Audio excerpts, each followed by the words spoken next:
అంగన్వాడీలపై అనుచిత వ్యాఖ్యలు చేసిన వైసీపీ ఎమ్మెల్యేపై అంగన్వాడీలు తీవ్ర ఆగ్రహం వ్యక్తం చేశారు. కనీసం కావాలంటూ అంగన్వాడీలు చేస్తున్న సమ్మె 3వ రోజుకు చేరుకుంది.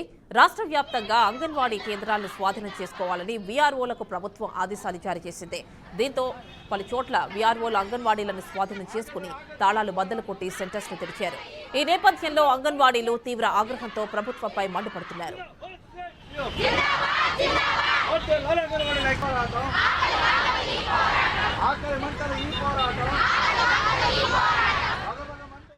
ఈరోజు అంగన్వాడీలని రెచ్చగొట్టే పద్ధతిలో రాష్ట్ర ప్రభుత్వం వ్యవహారం ఉంది. రాష్ట్రంలో 1,00,000 మంది అంగన్వాడీ మహిళలు రోడ్ల మీదకి తీసుకొచ్చిన బాధ్యత ఈరోజు ముఖ్యమంత్రి బాధ్యత వహించాలి. దాదాపు 4 సంవత్సరాల నుంచి చాలా శాంతియుతంగా అనేక మార్లు ప్రభుత్వం దృష్టికి తీసుకెళ్ళాం, సమస్య పరిష్కారం చేయమని అడిగాం.